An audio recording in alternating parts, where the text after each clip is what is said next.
ওমর ফারুক সালাত শুরু করলেন, ফজরের সালাত। আল্লাহু আকবার। In the meantime Abu Lulu এই খঞ্জর নিয়ে ওমর ফারুকের বুকের মধ্যে 3টা স্টেবিং করলেন। একটা মারলেন নাভির নিচে, মারার সাথে সাথে পাকস্থলী কেটে গেল। আরেকটা মারলেন পাজরে, পাজর ছিঁড়ে গেল। আজকে আমরা সাইয়েদনা ওমর ফারুকের বায়োগ্রাফি সম্পর্কে জানবো। ওমর ফারুক রাদিয়াল্লাহু তাআলা আনহু, the super hero of this উম্মাহ। এই উম্মার সুপার হিরো তিনি, ঠিক কি না? ওনার মুখের আগে লাঠি চলতো বেশি। সুবহানাল্লাহ পড়বেন না? মাঝে মাঝে লাঠি চালানোরও দরকার আছে না নাই? সাইয়েদনা ওমর ফারুক আমাদের জন্য অনুপ্রেরণা। Is the real super hero of Muslim উম্মাহ। তিনি এই উম্মার রিয়েল সুপার হিরো। এজন্য ওনার জীবনী থেকে আমরা কিছু শিক্ষা নেওয়ার চেষ্টা করব ইনশাআল্লাহ পরে। সাইয়েদনা ওমর ফারুক কিভাবে ইসলাম ধর্ম গ্রহণ করলেন, কিভাবে বিশ্বনবীর প্রাণের কলিজার টুকরা হলেন, এটা দিয়ে আমরা শুরু করি। আল্লাহ তাআলা সাইয়েদনা ওমর ফারুকের হৃদয়ের মধ্যে 3টা ধাক্কা মেরেছেন, ইমানের ধাক্কা। আওয়াজ করে বলতে হবে কয়টা? 3টা ইমানি ধাক্কা। এক হচ্ছে বিশ্বনবীর দোয়ার ধাক্কা। এক কি? দোয়ার ধাক্কা। 2 হচ্ছে সূরা হাক্কা দিয়ে দিয়েছেন আল্লাহ এক ধাক্কা। সুবহানাল্লাহ পড়বেন না? 3 হচ্ছে সূরাতু তাহা দিয়ে আল্লাহ দিয়েছেন আরেকটা ধাক্কা। এই 3টা ইমানি ধাক্কা যখন সাইয়েদনা ওমর ফারুকের হৃদয়ে লাগলো, উনি পড়তে আরম্ভ করেছেন, আশহাদু আল্লা ইলাহা ইল্লাল্লাহ ওয়া আশহাদু আন্না মুহাম্মাদান আবদুহু ওয়া রাসূলুহু। চিল্লায়ে পড়েন আল্লাহু আকবার। বিশ্বনবী মক্কায় বসে বসে তাহাজ্জুদের সালাত পড়ে আল্লাহর কাছে দোয়া করলেন, আল্লাহ আল্লাহুম্মা আইজ্জাল ইসলাম বিআহাব্বির রাজুলাইনি ইলাইক। ও আল্লাহ, 2জন লোকের নাম বলবো, 2জনের দরকার নেই। এই 2জনের একজনকে আপনি ইসলামের সুশীতল ছায়া তলে এনে ইসলামকে বিজয় দান করে দেন। মুহূর্তের মধ্যে দোয়াটা কবুল করে নিয়েছে কে? বিশ্বনবী বললেন, আল্লাহ 2জনের নাম বলবো আজকের দোয়ায়। আবি জাহাল ইবনে হিশাম, হয়তো হিশামের বেটা আবু জাহেলকে আপনি ইসলামের ভিতরে নিয়ে আসেন, কিংবা ওমর ইবনুল খাত্তাব, খাত্তাবের বেটা ওমরকে আপনি ইসলামের ছায়াতলে নিয়ে আসেন। ওমরে ফারুকের জন্য দোয়াটা কবুল করে নিয়েছে কে? মক্কার যে অবস্থা, আল্লাহর হাবিব সাল্লাল্লাহু আলাইহি ওয়াসাল্লাম বুঝলেন মক্কার এই 2জনের একজন যদি আমার সাথে না থাকে তাহলে মক্কায় দাওয়াতি কাজ চালিয়ে যাওয়া যাবে। আল্লাহর বললেন, আল্লাহ বেশি চাই না, এই 2জনের একজন, হয় আবু জাহেল নয় ওমর, হয় আবু জাহেল নয় ওমর। বিশ্বনবী যখন দোয়া করলেন, এই দোয়ার একটা ইমানি ধাক্কা, নুরানি ধাক্কা সাইয়েদনা ওমর ফারুকের হৃদয়কে স্পর্শ করে ফেলল। দোয়া ইজ লাইক এ মিসাইল। এই যে আমরা দোয়া করি, এটা মিসাইলের মতো। যুদ্ধে মিসাইল হামলা করে না? মিসাইল হামলা করার পরে এই মিসাইল লক্ষ্য বস্তুতে যে ভেদ করে, তেমনি দোয়ার মতো যদি আপনি দোয়া করতে পারেন, আপনি যেই জন্য দোয়া করেছেন ঠিক ওই জায়গায় যে আপনার দোয়া স্পর্শ করে। সুবহানাল্লাহ পড়বেন না? বিশ্বনবীর দোয়ার মাধ্যমে প্রথমে সাইয়েদনা ওমর ফারুকের হৃদয়ে এক ধাক্কা লাগলো। 2 নম্বরে রব্বুল আলামিন সূরাতুল হাক্কা দিয়ে ওমর ফারুকের হৃদয়ের মধ্যে দিলেন এক ধাক্কা। পড়েন আল্লাহু আকবার। কোরআনের ভেতরে সূরাতুল হাক্কা নামে একটা সূরা আছে না নাই? আল হাক্কাতু মাল হাক্কা ওয়া মা আদরাকা মাল হাক্কা। পড়েন আল্লাহু আকবার। বিশ্বনবী যখন দোয়া করলেন, ওই দোয়া যখন সাইয়েদনা ওমর ফারুকের হৃদয়ে স্পর্শ করলো, সাইয়েদনা ওমর ফারুক সব সময় বিশ্বনবীর ফলো করতে আরম্ভ করলেন। বিশ্বনবী ডানে গেলে লুকিয়ে লুকিয়ে ওমর ফারুক ডানে যায়, বিশ্বনবী বায়ে গেলে লুকিয়ে লুকিয়ে ওমর ফারুক বায়ে যায়। বিশ্বনবী একবার মসজিদুল হারামে যে নামাজ পড়তে শুরু করলেন, ওমর ফারুক তখন বিশ্বনবীর পিছু পিছু ছদ্মবেশে পেছন থেকে যে বিশ্বনবী কিভাবে নামাজ পড়ে দেখতে শুরু করলেন। বিশ্বনবী ইন দা মিন টাইম এশার নামাজে আল হাক্কাতু মাল হাক্কা তেলাওয়াত শুরু করে দিলেন। আল হাক্কাতু মাল হাক্কা তেলাওয়াত শুরু করে দিলেন। তেলাওয়াত করতে করতে বিশ্বনবী যখন তেলাওয়াত করতেছে, ওমর ফারুক এরকম দুলতেছে আর মজা পাচ্ছে। ওমিয়া বিশ্বনবীর কণ্ঠ বুঝি আমার মতো কণ্ঠ, আপনার মতো কণ্ঠ, আহমদ বিন ইউসুফের কণ্ঠ, আব্দুল বাসিতের কণ্ঠ না? বিশ্বনবীর গলায় যে কি সুরের ঝংকার আল্লাহ দিয়েছেন, কি সুরের লহরী আল্লাহ দিয়েছেন, একবার যে শুনতো পাগল হয়ে যেত। আল্লাহু আকবার। বিশ্বনবী সূরা হাক্কা মন্ত্রমুগ্ধ তেলাওয়াতে, মন্ত্রমুগ্ধ সুর দিয়ে, মন্ত্রমুগ্ধ কণ্ঠ দিয়ে তেলাওয়াত করতে লাগলেন। এশার সালাতে ওমর ফারুক দুলতে লাগলেন। ওমরে ফারুক যত শুনেন অবাক হয়ে যায়, যতই শুনে অবাক, কিরে, কারণ তিনি আরবি ভাষা বুঝতেন। এত সুন্দর শব্দের গাঁথুনি, এত প্রাঞ্জল বর্ণনা, এত সুন্দর অন্তমিল, এটা কবিতা না হয়ে পারে না। উনি মনে মনে ভাবলেন এটা মনে হয় কবিতা, it might be poem, it could be poem. Mohammad মনে হয় কবি হয়ে গেছে, তার কাব্য প্রতিভা দিয়ে সে এটা বানিয়েছে। তা না হলে এত সুন্দর কথা, এটা কবিতা না হয়ে পারে। ইন দ্য মিন টাইম বিশ্বনবী কিন্তু দেখতেছে না যে পেছনে উমর। বিশ্বনবী তেলাওয়াত করছিলেন, ইন দ্য মিন টাইম বিশ্বনবী পড়ছিলেন আমা হুয়া বিকাউলি শাইরিন কলিলাম মা তুমিনুন। এর অর্থ হলো এটা কোনো কবির কথা নয়, খুব অল্প সংখ্যক লোকই তোমরা ঈমান আনো। সুবহানাল্লাহ পড়ে। এটাকে বলে কোইন্সিডেন্ট। কোইন্সিডেন্ট হুট করে অনেক সময় মিলে যায়, যায় কি যায় না। আপনি একজনের কথা ভাবতেছেন ভাবতেছেন, বাজারে গেলেন, বাজারে যেই দেখেন ওই লোকটা দাঁড়ায় আছে, এরকম হয় কি হয় না? কোইন্সিডেন্ট। ওমরে ফারুক মনে মনে যেটা ভাবতেছে ওই কথা দিয়ে বিশ্বনবী তেলাওয়াত করতেছে, আল্লাহু আকবার। বিশ্বনবী যে আয়াত তেলাওয়াত করছিলেন, আয়াতের অর্থ হলো এটা কোনো কবির বানানো কবিতা না, খুব অল্প সংখ্যক লোকই তোমরা ঈমান আনো। ওমরে ফারুক আঁতকে উঠলেন, থমকে দাঁড়ালেন, ঘটনা কি? আমি মনে মনে ভাবলাম কি এত সুন্দর কথা, এটা তো মানুষের কথা হতে পারে না, এটা নিশ্চয়ই কবিতা, কবির কথা। কিন্তু মোহাম্মদ এখন আবার পড়তেছে ওমা হুয়া বিকাউলি শাইর, এটা কোনো শায়েরের কবির কথা নয়। কলিলাম মা তুমিনুন, অল্পই তোমরা ঈমান আনো। তার মানে আমার মনে যা চলে মোহাম্মদ এটা টের পায়। মোহাম্মদ গণক, নাউজুবিল্লাহ পড়বেন না? মোহাম্মদ অনেক বড় মাপের একজন গণক। মানুষের হৃদয়ে কি চলে, মনে মনে কি ভাবে, মোহাম্মদ না দেখেও বলে দিতে পারে। ইন দা মিন টাইম বিশ্বনবী পরের আয়াতে পড়লেন ওয়ালা বিকাউলি কাহিনিন কলিলাম মা তাযাক্কারুন। এই আয়াতের অর্থ হলো এটা কোনো গণকের বানানো গণনা নয়, খুব অল্প সংখ্যক লোকই তোমরা উপদেশ হিসেবে এটাকে মানো। সুবহানাল্লাহ পড়েন। এবার আর ওমরে ফারুকের সহ্য হয় না, কি আজীব তামাশা। প্রথমে মনে করলাম কবিতা, মোহাম্মদ কয় কবি না, সে কবি না, এটা কবিতা না। তারপরে ভাবলাম সে গণক, সে আয়াত পরে পরে বলে দিল এটা গণনা নয়, তাহলে এটা কি? বিশ্বনবী তখন বললেন তানজিলুম মির রাব্বিল আলামিন। সুবহানাল্লাহ পড়েন। পরের আয়াত ছিল তানজিলুম মির রাব্বিল আলামিন। এটা দুনিয়ার কোনো কবির বানানো কবিতা না, এটা কোনো গণকের গণনা না, এটা কোনো সাহিত্যিকের বানানো সাহিত্য নয়, এটা মহাবিশ্বের পরিচালক রব্বুল আলামিনের কাছ থেকে পাঠানো কিতাব কোরআন। সূরা হাক্কার ধাক্কায় ওমরে ফারুক টাইট। প্রথমে ধাক্কাটা লাগলো যে দোয়া। বিষ্ণুনবী তাহাজ্জুদে কেঁদে দোয়া করলেন, আল্লাহ হয় আবু জাহেল রে দিবা নাইলে ওমর রে দিবা। ওই দোয়া ওমরে ফারুকের হৃদয়ে ছোঁয়া লেগেছে। এরপরে হাক্কা, সূরাতুল হাক্কা দিয়ে দিলে এক ধাক্কা। এই ধাক্কা খেয়ে উথাল পাথাল হৃদয়ের মধ্যে, হায়রে এ কি বাণী, এ কেমন কথা, কে এই মুহাম্মদ? তারপরেও শয়তানের ওয়াসওয়াসা আছে না নাই? আল্লাহ বলে যতই ওয়াসওয়াসা ওমরকে দেয়া হোক, আমি ওমরে ফারুককে এই মুসলিম উম্মতের সেনাপতি বানিয়ে ছাড়বো, আমি সেনাপতি বানাবো। এবার ৩ নাম্বার ডোজ। ডাক্তারের কাছে গেলে প্রথমে দেখবেন সিম্পল ডোজ দেয়, নরমাল ওষুধ, এটাতে কাজ না হলে ডোজ বাড়ায়, একেবারে কাজ না হলে অ্যান্টিবায়োটিক মারে, আছে না নাই? আল্লাহ প্রথমে দোয়ার ছোঁয়া লাগালেন, তারপর সূরা হাক্কা দিয়ে ধাক্কা মারলেন, এরপরে রব্বুল আলামিন বলেন এবার ৩ নাম্বার ডোজ সূরা তোহা দিয়ে আমি তোমার হৃদয়টারে উজালা বানায় দেব রে ওমর। শয়তান দিক দিয়ে ওয়াসওয়াসা, খেলা দুই দিক থেকে চলতেছে। আল্লাহ তাআলা হেদায়েতের রাস্তায় টানছে, শয়তান জাহান্নামের দিকে টানছে। ঘোষণা দেয়া হলো মক্কায়, মুহাম্মদের মাথা কেটে এনে দিলে এত এত স্বর্ণ মুদ্রা দেয়া হবে। ওমরে ফারুক রাজি হয়ে গেলেন, নাঙ্গা তলোয়ার নিয়ে বিশ্বনবীর মাথা কাটার জন্য ছুটলেন। নাউজুবিল্লাহ বলবেন না? বনু জাহরা গোত্রের এক লোক বলে, আইনা ইয়া ওমর, কই যাও? মুহাম্মদের মাথা কাটতে যাই। আরে মুহাম্মদের মাথা কাটতে যাও?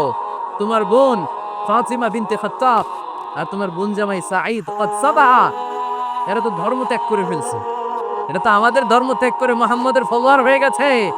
আগে ওমর ঘর সামলাও, পরে মুহাম্মদের মাথা কাটতে যেও।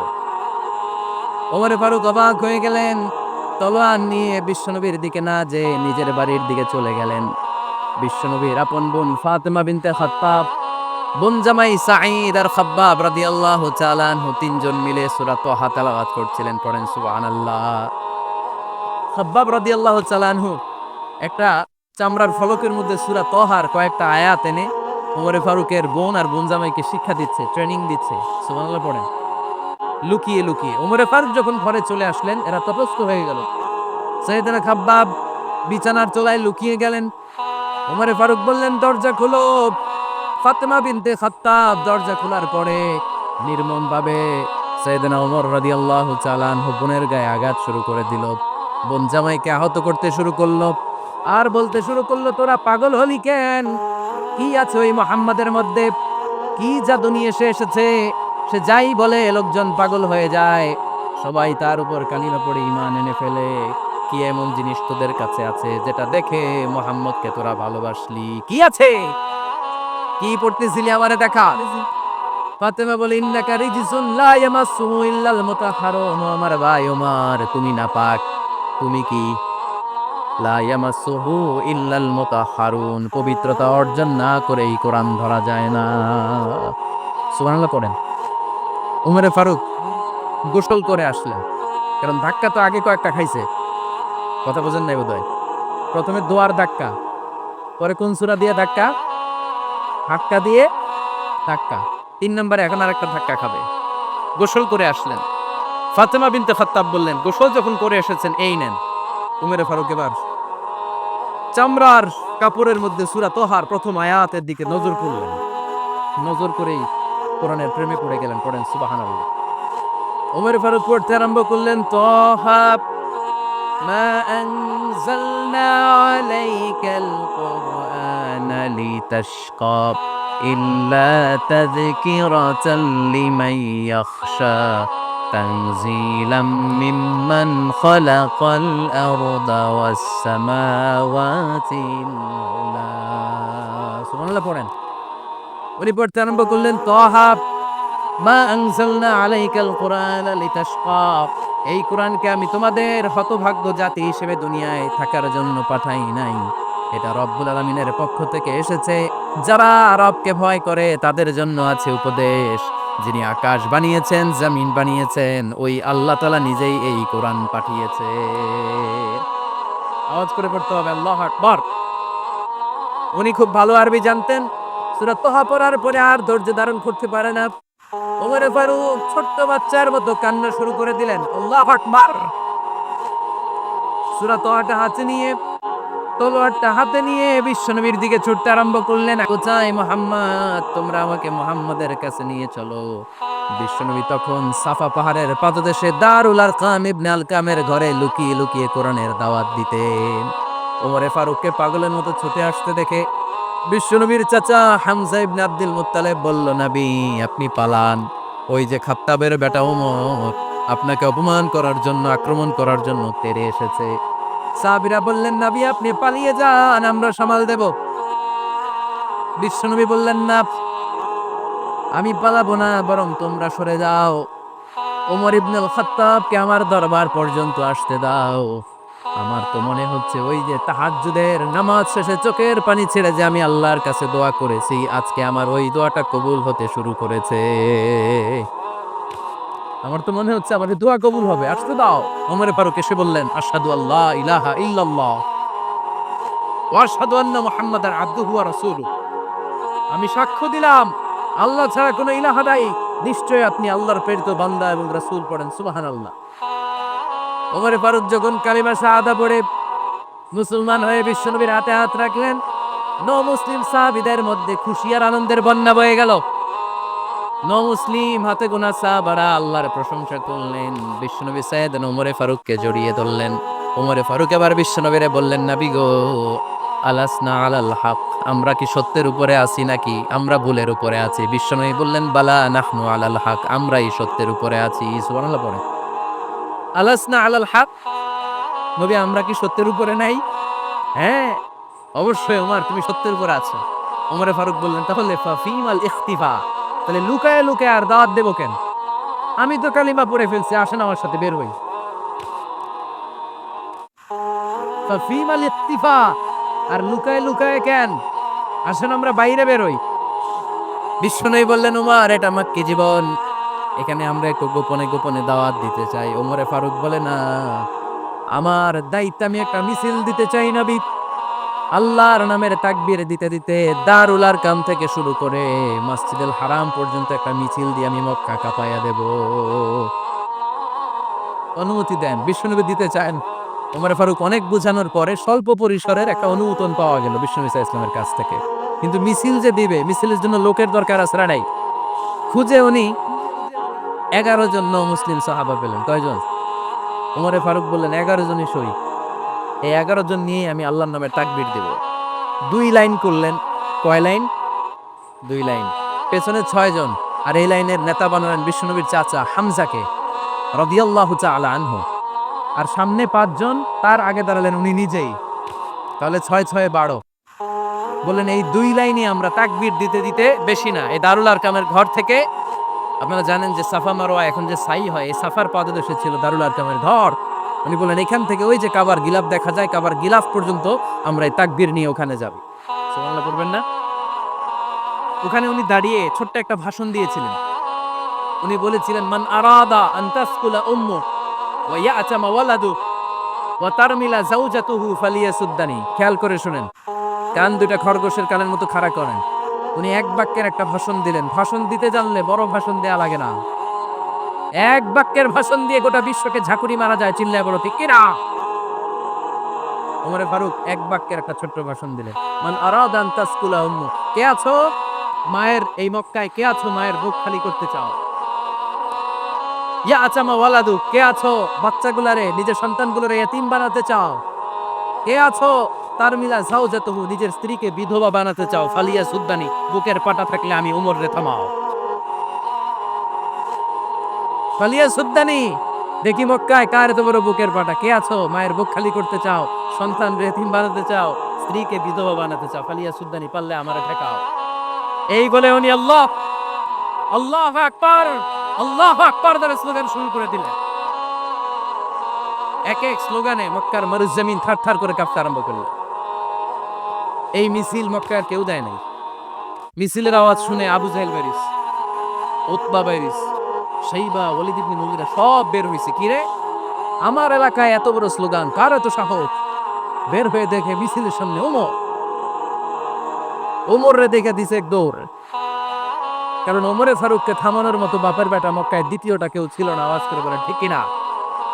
ওমরে ফারুক আল্লাহু আকবার বলে স্লোগান দিতে দিতে মসজিদুল হারামের ভেতরে ঢুকে গেল। কাবার গিলাফ ধরার পরে সেদিন মিছিল থেমেছে। ওই আল্লাহর নামের স্লোগান সেদিন কেউ থামাতে পারে নাই, কিয়ামত পর্যন্ত কেউ থামাতে পারবে না। চিল্লায় বলো ঠিক কিনা? ওই রকম একটা ওমরের দরকার, আমাদের বেশি চাই না। জোরে বলেন ঠিক কিনা?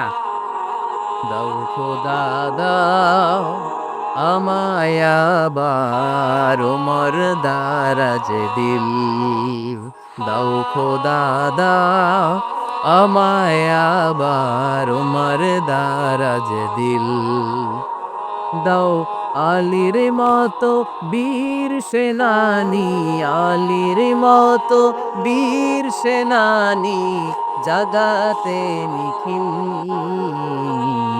দাও খোদা দাও আমায় আবার ওমর দারাজ দিল। সুবহানাল্লাহ পড়েন। একটা ওমর লাগবে। চিল্লায় বলেন কয়টা? ওই ওমরের অপেক্ষায় বাংলাদেশ সহ গোটা মুসলিম উম্মাহ। ঠিক কিনা?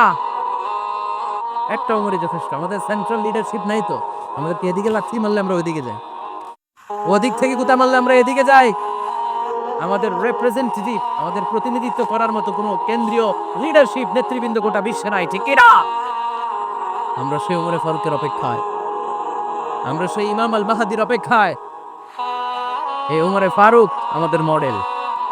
ঠিক কিনা? Third in position. এই পুরা উম্মতের মধ্যে ওনার পজিশন নাম্বার 3। 1 নাম্বার পজিশন বিশ্বনবীর। কার? 2 নাম্বার পজিশন কার? আবু বকর। 3 নাম্বার পজিশন কার? ওমরে ফারুকের। বিশ্বনবী বলতেন লা নবিয়্যা বা'দি, লা নবিয়্যা বা'দি, আমার পরে কোনো নবী নাই। ওয়ালা রাসূলা, আমার পরে কোনো রাসূলও নাই। আমার নবীর পরে আর কোনো নবী আছে? আমার নবীর পরে আর কোনো রাসূল আছে? এই যে কাদিয়ানি যে একটা সম্প্রদায় আছে, এরা কি মুসলিম নাকি অমুসলিম? মুসলিম সম্প্রদায়ের সাথে এদের কোনো সম্পর্ক নাই। চিল্লা বলেন ঠিক কিনা? এরা যদি মুসলমান হতে চায়, আমার নবী দ্য লাস্ট মেসেঞ্জার, বিশ্বনবীকে খাতামুন নবী হিসেবে সংবাদ সম্মেলন করে গোটা বিশ্বকে জানাই দিতে হবে, তারপরে তাদেরকে আমরা মুসলিম হিসেবে স্বীকৃতি দিব। চিল্লায় বলেন ঠিক কিনা? তা না হলে তারা কোন ধর্মের এটাকে জানাই দিতে হবে। আইডেন্টিটি ক্রাইসিসে থাকা যাবে না। আপনারা কোন ধর্মের এটা জানাই দেন। আপনারা বিশ্বনবীরও শেষ নবী মানবেন না, আবার মুসলিম বলেও নিজেদেরকে ট্যাগ লাগাতে চাইবেন। সাধারণ মুসলমানরা এটা এই ধোঁকাবাজি মানে না। চিল্লায় বলেন ঠিক কিনা? আমার নবীর পরে কোনো নবী নাই, আমার রাসূলের পরে কোনো রাসূল নাই, ঠিক কিনা? আল্লাহর হাবিব বলতেন লাউ কানা বাদি নাবিয়্যুন লাকানা উমর, তবে আমার পরে যদি নবী হওয়ার যোগ্যতা কারো থাকে, আমার উমরের ওই যোগ্যতা আছে। সুবহানাল্লাহ পড়েন। প্রভু তুমি বলেছ রাসূল দেবে না, বলনি দেবে না উমর, বলনি দেবে না হামজা তারি, খালিদ বিজয় সমর। প্রভু তুমি বলেছ রাসূল দেবে না, বলনি দেবে না উমর, বলনি দেবে না হামজা তারি, খালিদ বিজয় সমর। প্রভু তুমি বলেছ রাসূল দেবে না। সুবহানাল্লাহ পড়েন। এজন্য আমরা একটা ওমর চাই। কয়টা? বেশি লাগবে? নেতার মতো নেতা কয়টা লাগে? জোরে বলেন কয়টা? ওমরে ফারুক, আওয়ার সুপার হিরো। ওনার সাথে বিষ্ণু ইসা ইসলামের মুসাহারার সম্পর্ক ছিল। ওমরে ফারুক যে বিশ্বনবীর শ্বশুর, এটা অনেকে জানেই না। জানি ওমরে ফারুক রাদিয়াল্লাহু তাআলা আনহু বিশ্বনবীর শ্বশুর ছিলেন। এটা আজকে নতুন শুনছেন। কে কে হাত তোলেন? দেখছেন হুজুর? সঠিক বলছি না আমি? অনেকে আমরা জানি না। মাশাআল্লাহ, জানতে লজ্জা নাই, শিখতে লজ্জা নাই। লজ্জা হচ্ছে অজ্ঞতায় আর মূর্খতায়, ঠিক কি না? আমরা শিখতে রাজি আছি। যে কথা বলে আমরা তার ছাত্র। আমার আগে হুজুর কথা বলতেছিলেন, আমরা ছিলাম ছাত্র। এখন আমি কথা বলতেছি, এখন আমরা সবাই হয়ে গেছি ছাত্র, ঠিক কি না? যিনি বলেন তিনি শিক্ষক, বাকিরা আমরা ছাত্র, ঠিক কি না?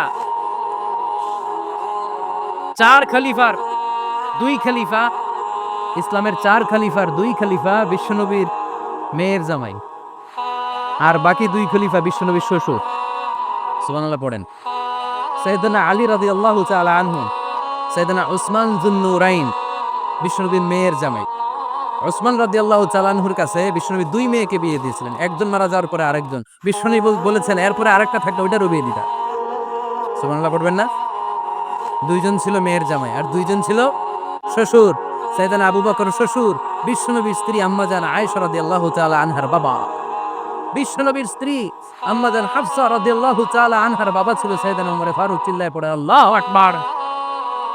জান্নাতুল পজিশন না, সাইয়্যিদু কুহুলিল জান্নাহ। জান্নাতে যত নারীরা যাবে, নারীদের সর্দারিনী হবে সাইয়্যিদাতুনা ফাতেমা রাদিয়াল্লাহু তাআলা আনহা।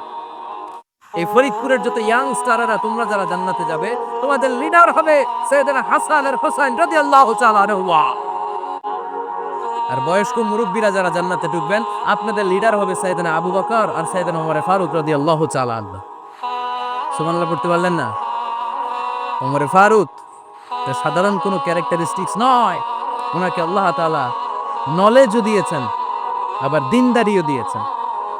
আমার দিনী ভাইয়েরা খেয়াল রাখবেন, কোনো আলেমের মধ্যে বা কোনো নেতার মধ্যে যদি এই দুইটার সমন্বয় আপনি পান, যে তার জ্ঞানও আছে আবার দিনদারিও আছে, he belongs the knowledge and he belongs the তাকওয়া, সে গোটা বিশ্বকে জয় করে ফেলবে। যার মধ্যে জ্ঞান আছে, যার মধ্যে তাকওয়া আছে, তারে কেউ থামায় রাখতে পারে? ওমরে ফারুককে এই দুই নেয়ামত দিয়ে ধন্য করেছে কে?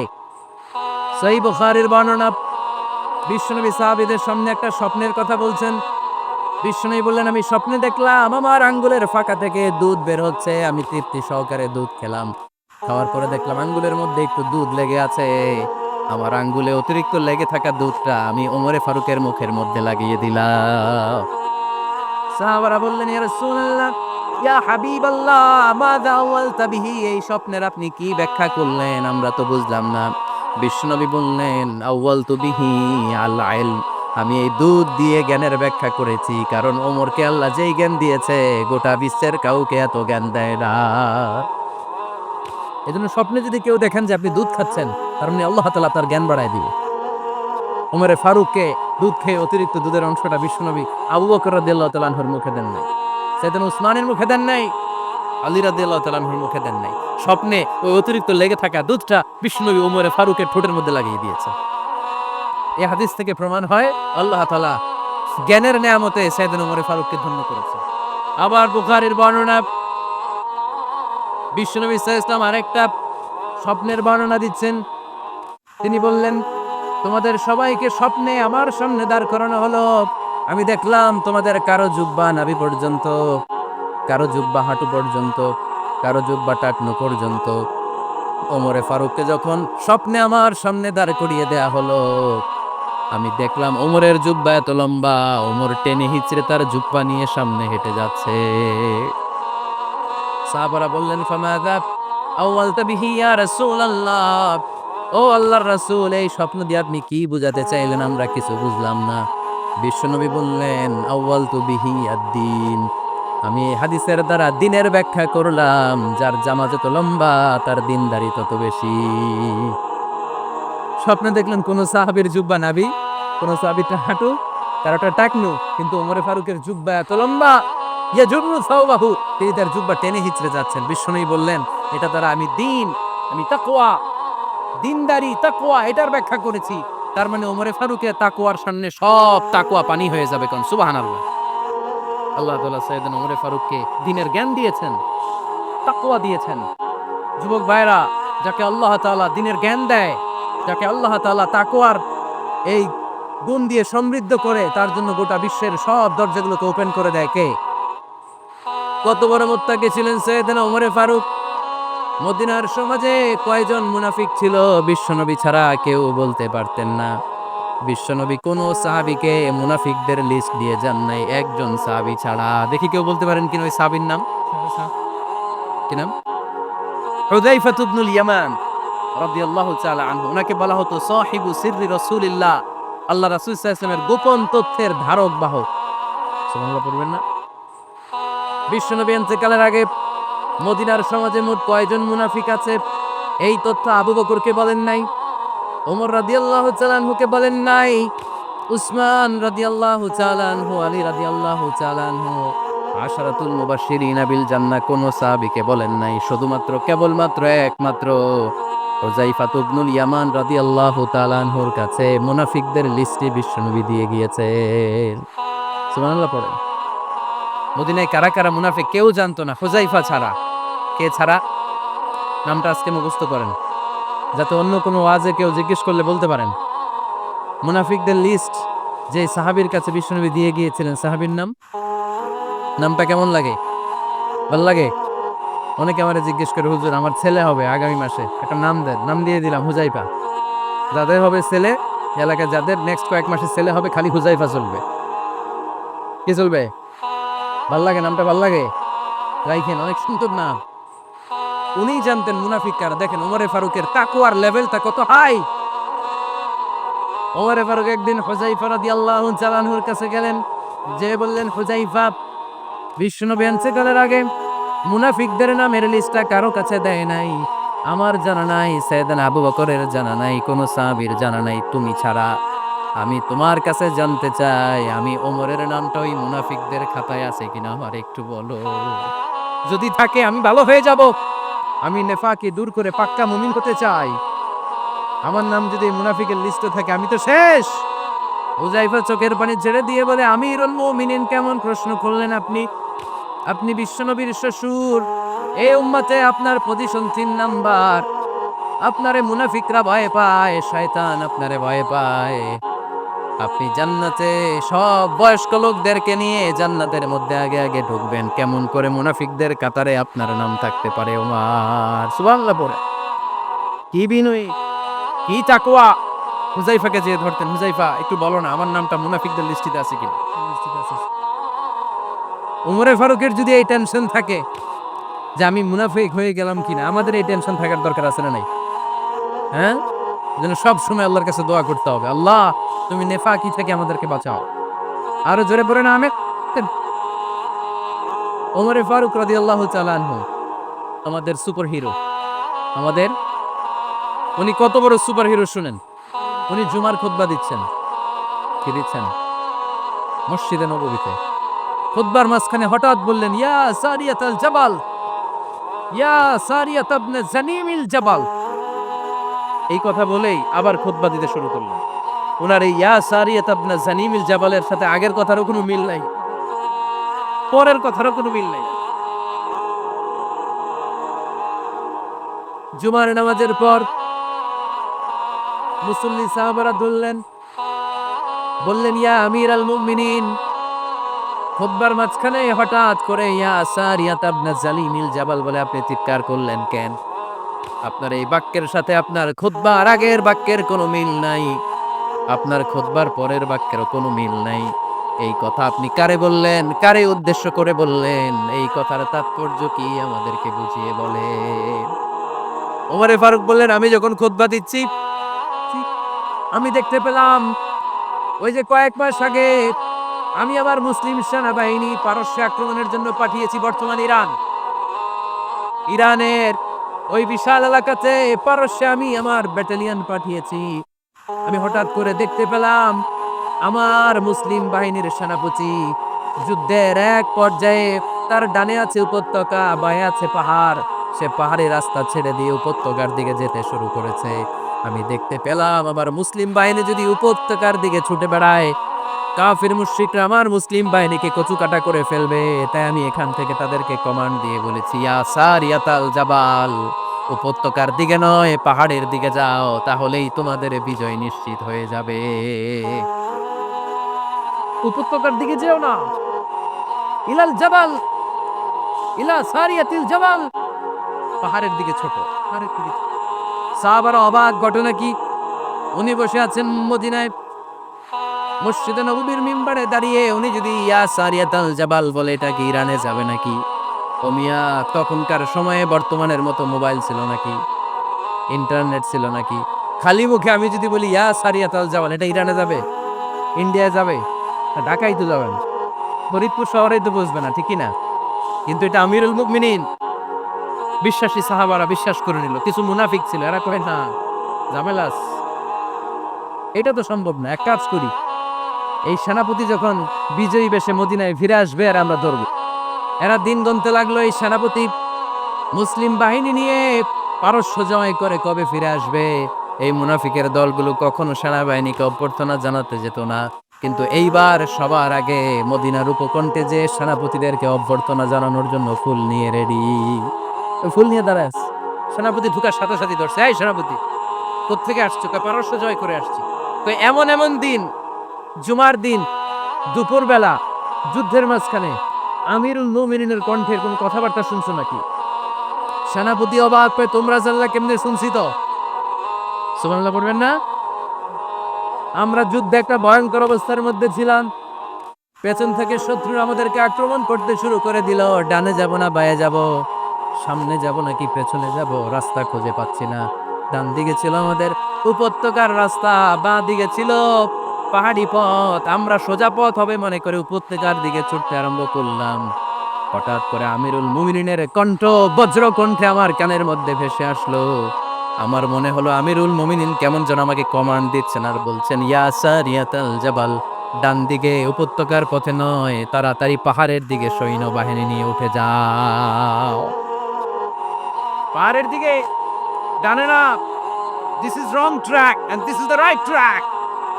ওই দিন যদি ওমরে ফারুকের ওই গাইডলাইন, আমিরুল মুমিনিনের কমান্ড যদি আমি না শুনতাম, আজকে বিজয়ের বেশে ফিরতেও পারতাম না, আমাদের চেহারাও তোমরা দেখতে পেছো না।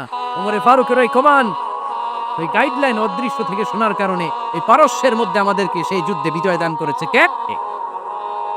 দিস ইজ ওমরে ফারুক, দিস ইজ। বিশ্বনবী বলছেন, ওমর, মা লাকিয়াকা শাইতানু সালিকান ফাজ্জান ইল্লা সালাকা ফাজ্জান গায়রা ফাজ্জিক। ওমর, শয়তান ইবলিস যদি তোমারে কোনো রাস্তা দিয়ে হাঁটতে দেখে, শয়তান ওই রাস্তা রেখে দিয়ে অন্য রাস্তা দিয়ে হাঁটে। কে বলতেছে? বিশ্বনবী।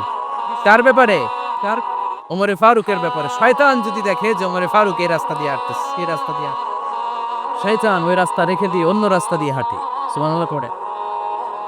রাত্রিবেলা আমরা আমাদের বাচ্চা ছেলে মেয়েদেরকে যখন খাওয়াই, বাচ্চারা খেতে চায় না, এরকম হয় আপনাদের ফরিদপুর এলাকায়? এই এলাকায় হয় নাকি? খেতে চায় না বাচ্চারা, এই চকলেট দেখায়া, এই মিনা কার্টুন দেখায়া, এইটা সেটা এগুলো সেগুলো বলে গল্প টল্প বলে ভুলায় খাওয়ানো লাগে, তাই না? তারপরও খায় না।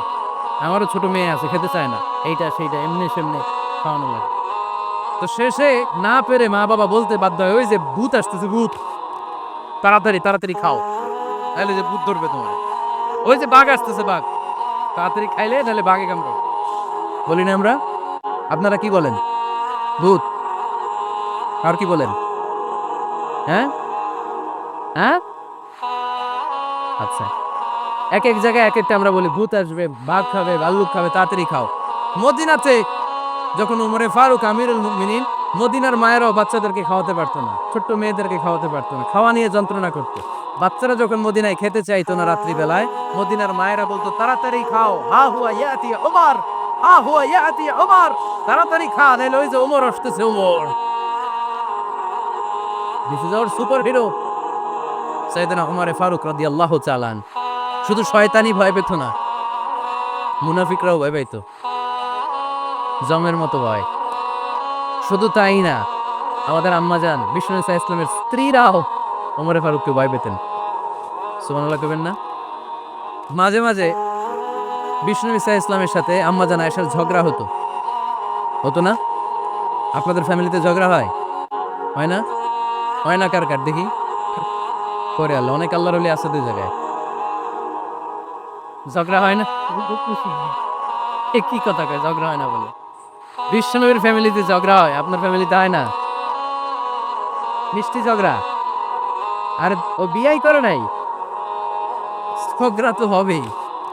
দাম্পত্য জীবনের মজাটাই তো এখানে, কখনো ঝগড়া, কখনো আনন্দ, একটু বৃষ্টি, একটু রোদ, একটু হাসি, একটু কান্না, ভালো লাগা ভালোবাসা শেয়ার করে নেয়া, মিলেমিশে একাকার হয়ে যাওয়া, ঠিক কি না? তো আল্লাহর হাবিব সাল্লাল্লাহু আলাইহি ইসলামের সাথে আম্মাজান আয়েশার ঝগড়া হতো। তো একদিন ঝগড়া হয়ে দুইজন রেগে আছে। খবরদার দুইজন রেগে থাকবেন না, আবার একজন রাগলে আরেকজন থেমে যাবেন, কারণ এই ছোট্ট ঝগড়া থেকে এটা অনেক সময় বিচ্ছেদের দিকে গড়ায়। আমার প্রিয় ফরিদপুরবাসী, ভাবি রেগে গেলে আপনি রাইগেন না, ওই দিন আপনি একটু ঠান্ডা থাকেন। আবার আপনি রেগে গেলে, আমার মাইকের আওয়াজ যদি ভাবিরা শুনেন, আপনারা রেগে যায় না, একটু ঠান্ডা থাকবেন। দুইজনে রেগে গেলে তো তৃতীয় বিশ্বযুদ্ধ শুরু হবে, তাই না? একজন রেগে গেলে আরেকজন ঠান্ডা, কারণ এই সামান্য ঝগড়া থেকে ইগোর কারণে এটা বিচ্ছেদ আর ডিভোর্স পর্যন্ত গড়ায়। আর শয়তান এখানে উস্কানি দেয়, কারণ ইমানদারদের ফ্যামিলি ভাঙতে পারলে শয়তান সবচেয়ে বড় খুশি হয়। আর ইমানদারদের ফ্যামিলি টিকে থাকলে খুশি হয়ে যায় কে? আম্মাজান আয়েশা রাদিয়াল্লাহু তাআলা আনহার সাথে বিষ্ণু ইসা ইসলামের ঝগড়া হতো মাঝে মাঝে। একবার ঝগড়া হলো, বিষ্ণু ইসা ইসলামও রাগ, আম্মাজান আয়েশাও রাগ। বিষ্ণুই বললেন, আয়েশা, ঝগড়া করে আর কতক্ষণ থাকবো, আসো মিটমাট করি। আয়েশা রাদিয়াল্লাহু বললেন, ঠিক আছে, মিটমাট করবো। তো বিষ্ণু ইসা ইসলাম বললেন, মিটমাটের জন্য কারে ডাকবো? ওমরে ডাকি। কয় না, ওমরে না, ওমর গালিজ, ওমর অনেক রাগে, আমার ডর লাগে। কয় তাহলে তোমার আব্বারে ডাকি। কয় ডাকে। এদের মধ্যে অভ্যাসটা আছে না নাই? তাহলে তোমার আব্বারে ডাকি, ডাকেন। ডেকে নিয়ে আসা হলো। আবু বকর রাদিয়াল্লাহু তাআলা আনহু দাঁড়ালেন, আম্মাজান আয়েশা দাঁড়ালেন, বিশ্বনবীও দাঁড়ালেন। বিশ্বনবী বললেন, আয়েশা, তোমার আব্বা আসছে, এবার ঘটনা খুলে বলার পালা, তুমি বলবা নাকি আমি বলবো? আম্মাজান আয়েশা বললেন, আপনি বলেন, তবে ওয়ালা তাকুল ইল্লা হাক্কান, যেটা ঘটছে ওইটাই বললেন, মিথ্যা কথা কইেন না। আবু বকর রাদিয়াল্লাহু তাআলা আনহু রেগে মেগে আগুন। কি এই কথা তুমি কেমন করে বলো? বিশ্বনবী কি মিথ্যা কথা কখনো বলবে? রেগে মেগে দিলেন মেয়ের গালে এক চড়। বানিয়ে বলতেছি না, মুসনাদ আহমদ ইবনে হাম্বলের হাদিস। বাবার হাতের থাপ্পড়কে আম্মাজান আয়েশা উল্টে বললেন।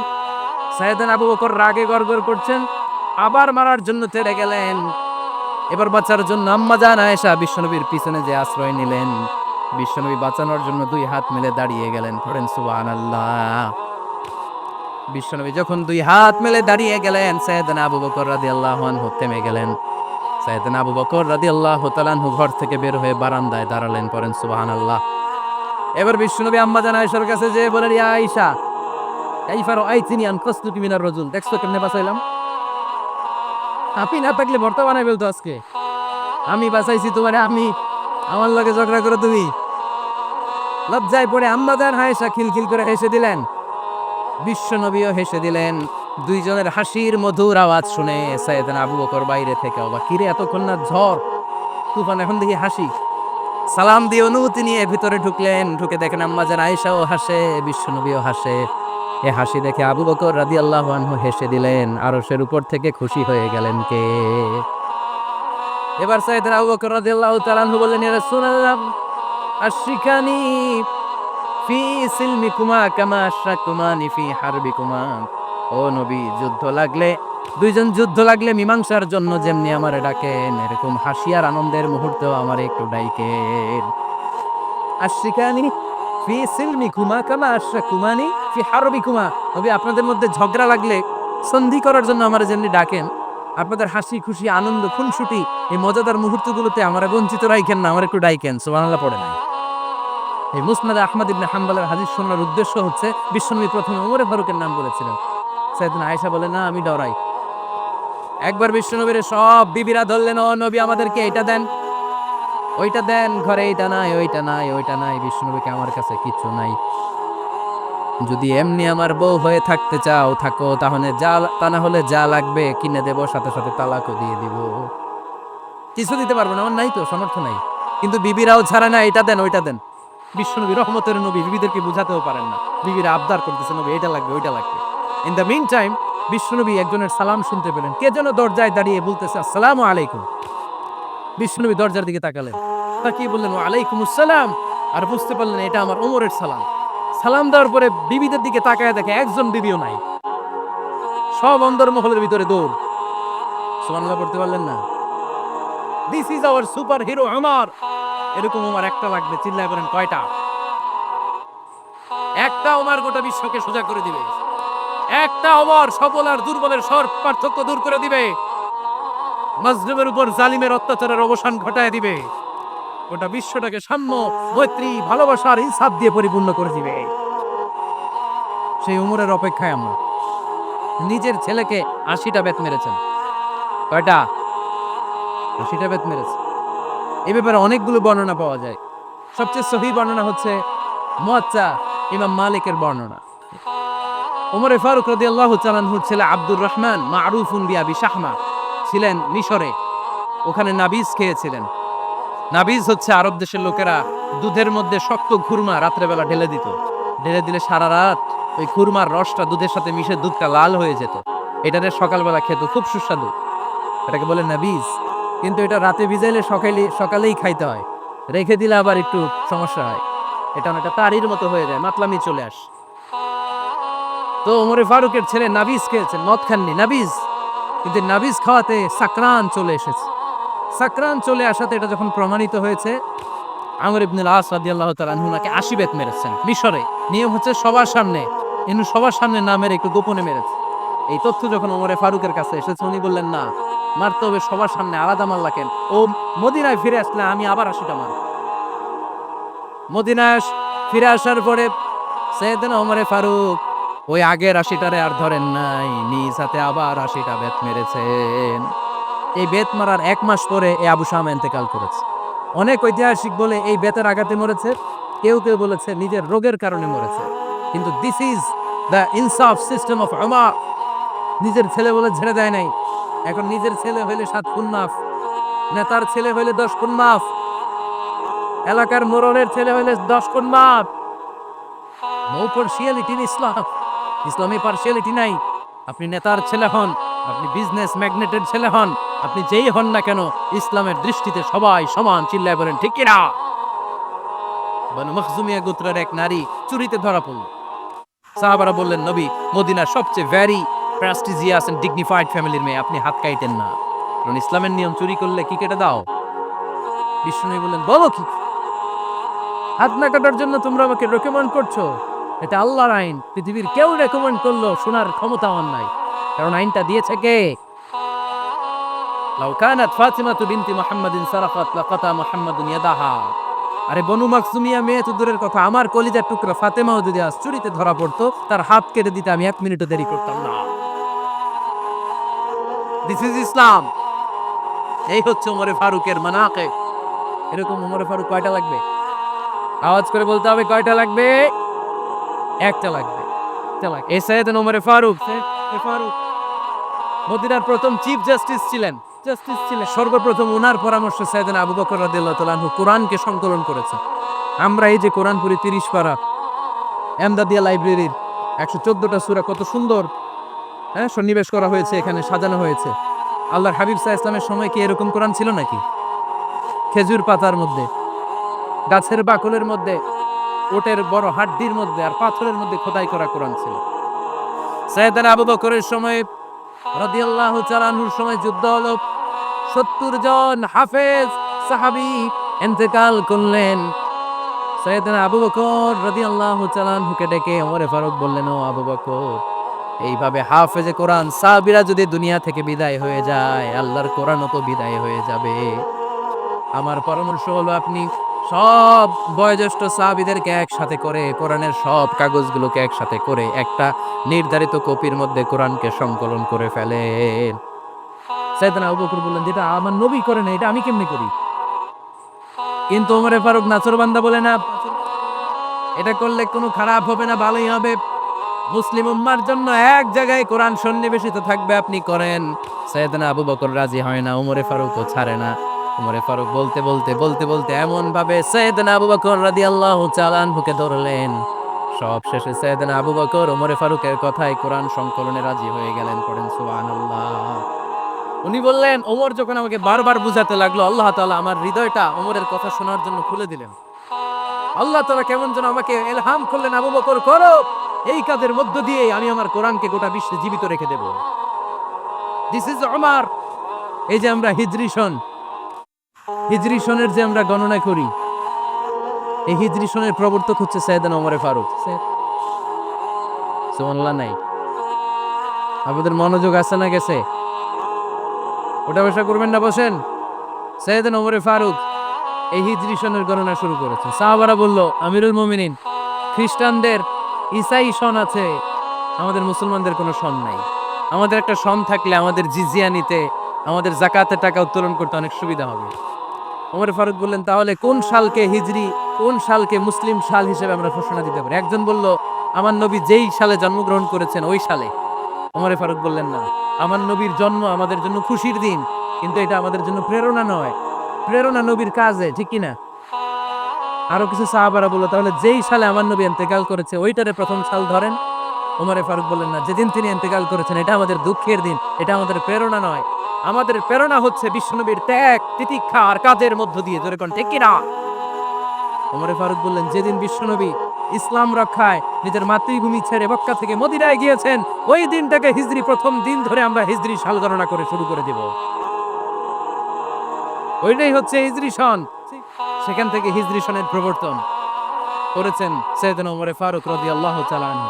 এই যে স্টেট গভর্নমেন্ট, এই যে প্রিজন, জেলখানা, ক্যান্টনমেন্ট, সচিবালয়, গণভবন, বঙ্গভবন, মুক্তিযোদ্ধাদের ভাতা, রাষ্ট্রীয় ভাতা, এই সব নিয়ন্ত্রণ সাইয়েদনা ওমর ফারুক তার রাষ্ট্রীয় আমলে তিনি নিজে করেছেন। চিল্লায় পড়ে আল্লাহু আকবার।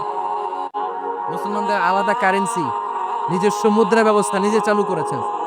সৈনিকদের মধ্যে যারা বিবাহিত, প্রতি 6 মাস অন্তর অন্তর 1 মাসের ছুটি কাটাতে তারা ফিরে আসবে, সাইয়েদনা ওমর ফারুক চালু করেছেন। চিল্লায় আওয়াজ করে পড়েন আল্লাহু আকবার। এই যে আমরা 20 রাকাত সালাতুত তারাবি পড়ি রমাদানে, করেন না আপনারা? এটা সাইয়েদনা ওমর ফারুক চালু করেছে। সুবহানাল্লাহ পড়তে পারলেন না? কোরআনে মোট 22টা আয়াত আছে যেখানে সাহাবারা ইনডিসিশনে ভুগছিলেন। বিশ্বনবীর মত একটা, ওমর ফারুকের মত আর একটা। এই 22 জায়গায় আল্লাহ তাআলা বিশ্বনবীর মতের পক্ষে আয়াত নাজিল না করে ওমর ফারুকের মতের পক্ষে কোরআনের আয়াত নাজিল করেছেন। আওয়াজ করে পড়েন আল্লাহু আকবার। সাইয়েদনা ওমর ফারুক।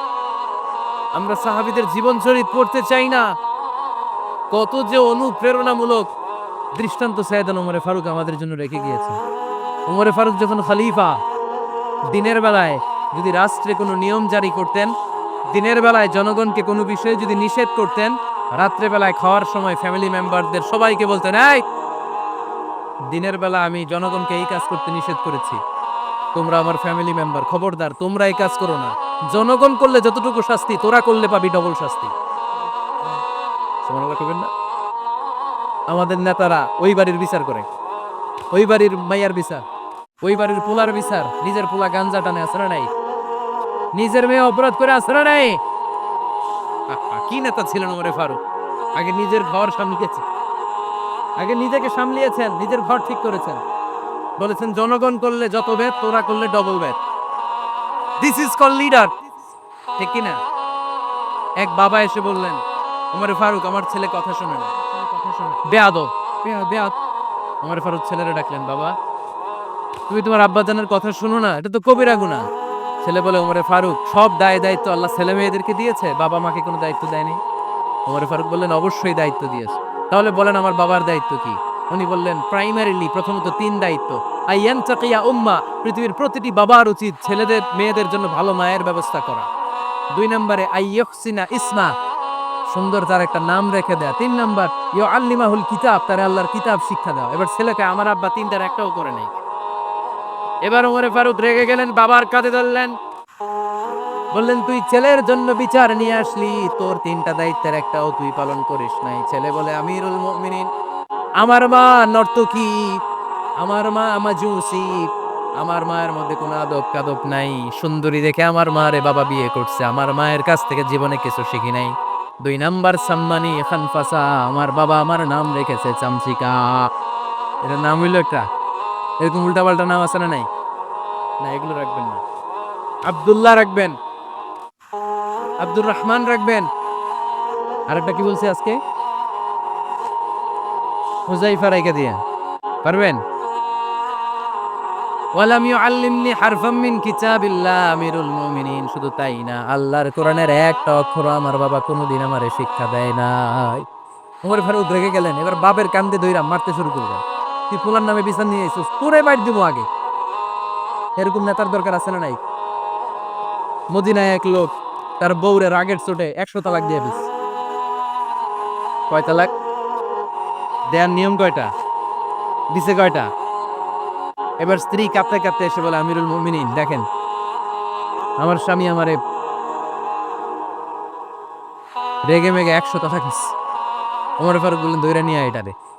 নিয়ে আসা হলো। ওমর ফারুক বললেন, কয়টা তালাক দিয়েছো? কয় 100টা। কেন দিছো? কয় মাথা গরম আছিল। এরকম আছে না? তালাক দেওয়ার সময় সব তালাক, তুই তালাক, তোর মা তালাক, তোর বোন তালাক, সব তালাক। তালাক দিবে ওয়াইফ রে, দিতেছে সবাই রে। তোমারে ফারুক বললেন, দিবে 3টা, 100টা দিলা কেন? কয় মেজাজ গরম ছিল। কয় দাঁড়া, আত-তালাকু মিন শাআইরিল্লাহ, তালাক হচ্ছে আল্লাহর দেয়া বিধানের একটা নিদর্শন। এটা নিয়ে তুই খামখেয়ালি করলি? আমার রায় শোন, আমার রায় হচ্ছে 3 তালাকে তোর বউ তালাক, বাকি 97 তালাক তোর পিঠের উপরে পড়বে। এরকম বিচারের দরকার আছে না নাই? এরকম দৃষ্টান্তমূলক বিচার যদি বাংলার জামিনে দেয়া হতো, আর কোন নারী ধর্ষিতা হতো, আর কোন নারীকে অ্যাসিড মারা হতো, আর কোন নারী যৌতুকের জন্য কান্না করত, একটা আমল লাগবে, বেশি না। কয়টা লাগবে? তিনি গভর্নর সিস্টেম চালু করেছিলেন, governor system, Islamic state, Islamic state. Bahrain, Yemen, মিসর, কুফা, বসরা, মক্কা, মদিনা, এই 7 জায়গায় 7 জন গভর্নর পাঠিয়েছেন। তাদের থেকে তথ্য নিতেন। এই গভর্নর সিস্টেম উনি বানিয়েছেন। সাইয়েদনা আমর ইবনে আল-আস রাদিয়াল্লাহু তাআলা আনহুকে পাঠিয়েছেন মিশরে। মিশরে একটা দৌড় প্রতিযোগিতা হতো। ওই দৌড় প্রতিযোগিতায় আমর ইবনে আল-আস রাদিয়াল্লাহু তাআলা আনহুর ছেলে অংশগ্রহণ করেছে। কিন্তু এক মিশরি ওই দৌড় প্রতিযোগিতায় চ্যাম্পিয়ন হয়ে গেছে। রানার্স আপ হয়েছে আমর ইবনে আল-আসের ছেলে। এবার মিশরি ফার্স্ট আর গভর্নরের ছেলে সেকেন্ড। রাগের চোটে আমর ইবনে আল-আসের ছেলে ওই মিশরির মাথার মধ্যে কয়েকটা বাড়ি মেরেছে। তুমি খেলাই পারো না, আমারে বললা কেন? কয় আনা ইবনুল আকরামিন, আমি গভর্নরের পোলা, আমি যা বলবো এটাই হবে, আমার উপরে কথা নাই। মিশরি ওইখানে আর ঝগড়া বাঁধায় নাই, মনে দুঃখ নিয়ে মদিনায় চলে আসলেন। এসে বললেন, আমিরুল মুমিনিন, আপনি আমর ইবনুল আস রাদিয়াল্লাহু তাআলা আনহুকে মিশরের গভর্নর বানিয়ে পাঠিয়েছেন। একটা প্রতিযোগিতায় আমি চ্যাম্পিয়ন হয়েছি, ওনার ছেলে হয়েছে রানার আপ। কেন সে চ্যাম্পিয়ন হতে পারে নাই? এই কারণে আমার মাথায় লাঠি দিয়ে 3টা বাড়ি মেরে বিচারটা দিছে কার দরবারে? কথা বুঝেন নাই বোধহয়?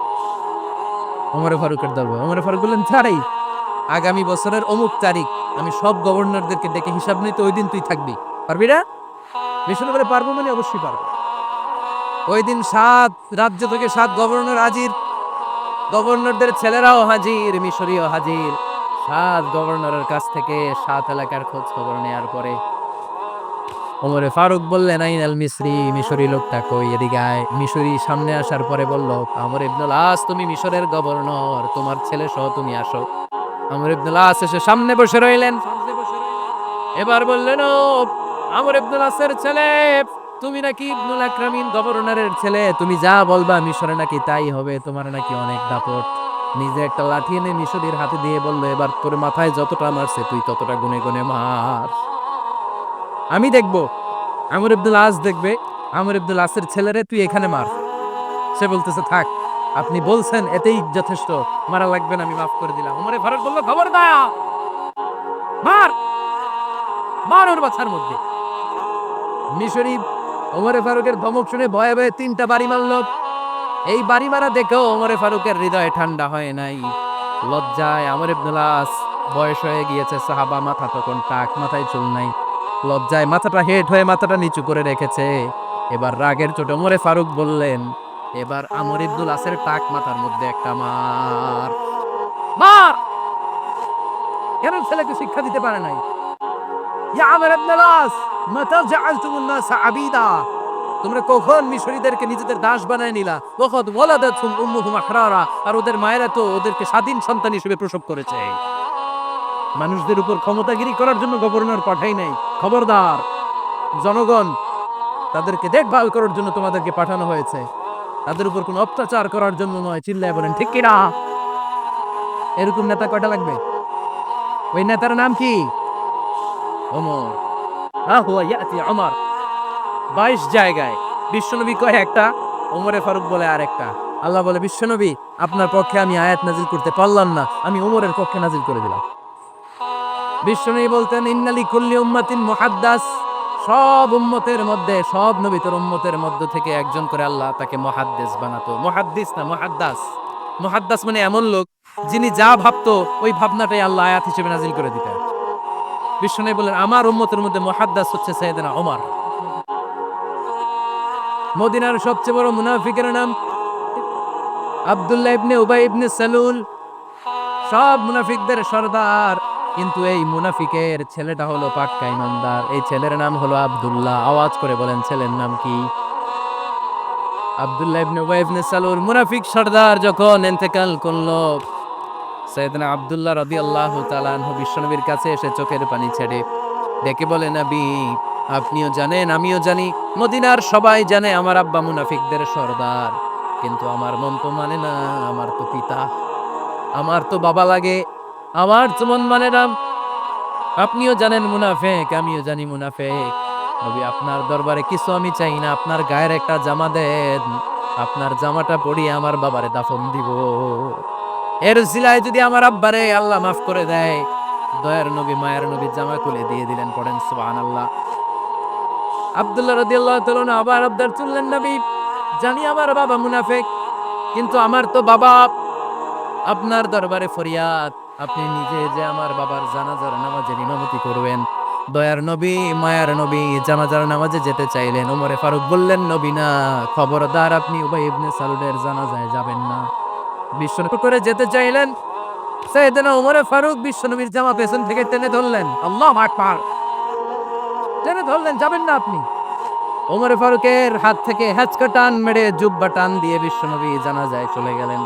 রব্বুল আলামিন আয়াত নাজিল করলেন, ইস্তাগফির লাহুম আও লা তাস্তাগফির লাহুম ওয়া ইন তাস্তাগফির লাহুম ৭০ মাররাতান ফালাই ইয়াগফিরাল্লাহু লাহুম। নবী গো, একবার নয়, দুইবার নয়, ৭০ বারও যদি এই মুনাফিকের জন্য আপনি ক্ষমা চান, তার জন্য ক্ষমা নাই, তার জন্য আছে জাহান্নাম। ওয়ালা তাকুম, আপনি যাবেন না আলা কবরি, কখনো তাদের জানাজায় যাবেন না। এই যেটা ভুল করে ফেলছেন, এটা এবারই শেষ, এরপরে আর যাবেন না। সাইয়েদনা ওমর ফারুকের পক্ষে আল্লাহ তাআলা কোরআনের আয়াত নাযিল করে দিলেন। চিল্লায়ে পড়েন আল্লাহু আকবার।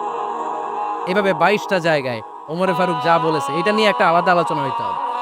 আলাদা একটা আলোচনা লাগবে যে 22টা আয়াতে আল্লাহ তাআলা বিশ্বনবীর পক্ষে কোরআনের আয়াত নাযিল না করে সাইয়েদনা ওমর ফারুকের পক্ষে আয়াত নাযিল করেছেন। চিল্লায়ে পড়েন সুবহানাল্লাহ। ওই ওমর ফারুককে আমাদের মডেল বানানোর দরকার আছে না নাই? ওই ওমর ফারুকের জীবনী আমাদের ছেলেমেয়েদেরকে পড়ানোর দরকার আছে না নাই? আমাদের ভবিষ্যৎ প্রজন্ম এগুলো জানে না। ওরা সালমান খান দেখে বড় হয়, ওরা শাহরুখ খান দেখে বড় হয়, ওরা ঋত্বিক রোশনকে দেখে বড় হয়। ওরা মনে করে যে এরাই বড় সুপার হিরো। আমাদের যে কত বড় সুপার হিরো আছে এরা জানেই না। নতুন প্রজন্মের কর্ণকোহরে সাইয়েদনা ওমরে ফারুকের ইতিহাস পৌঁছে দেওয়ার দরকার আছে না নাই? ওমরে ফারুকের ইন্তেকালের ঘটনাটা বলেই আমরা মোনাজাতের দিকে যাব। শুনবেন? শুনতে চান? উনি স্বপ্নে দেখলেন একটা লাল মোরগ ওনাকে 3টা ঠোকর মেরেছে। কয়টা? উনি জুমার নামাজে জিলহজ মাসের শেষ সপ্তাহে জুমার নামাজে বললেন যে একটা লাল মোরগ 3টা ঠোকর মেরেছে। মুগীরা ইবনে শুবা রাদিয়াল্লাহু তাআলা আনহুর দাস আবু লুলু আল মাজুসি এই লোকটা খঞ্জর বানাতে পারতো। মুগীরা রাদিয়াল্লাহু তাআলা আনহুর দাস। মুগীরা প্রতিদিন 4 দিরহাম করে চার্জ করতো যেহেতু দাস। সে এসে বিচার দিল, আমিরুল মুমিনিন, মুগীরা আমার থেকে বেশি টাকা চায়। তুমি কি কাজ জানো? বলে আমি খঞ্জর বানাতে জানি। বাড়ি কই? পারস্য। আরে তুমি খঞ্জর বানাতে জানলে তো 4 দিরহাম অনেক কম। সে তো আরো বেশি টাকা নেওয়া দরকার ছিল তোমার থেকে। আবু লুলুর এই কথা পছন্দ হয় নাই। সে কয়, ওমর তুই সবারে দয়া দেখাও আর আমার ক্ষেত্রে কঠিন নিয়ম বানাইলা, দাঁড়াও এই নিয়ম তোমারে আমি দেখাবো। এই রাগে সে বাড়িতে যে একটা খঞ্জর বানালো। কি বানালো? খঞ্জর চিনেন? ছোট্ট ছুরি। কিছুদিন আগে ওমানের সুলতান কাবুস ইন্তেকাল করেছে, জানেন আপনারা? ওনার এই কোমরের মধ্যে খঞ্জর থাকতো, ছবিতে দেখছেন?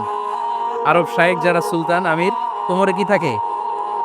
ছোরা থাকে, খঞ্জর।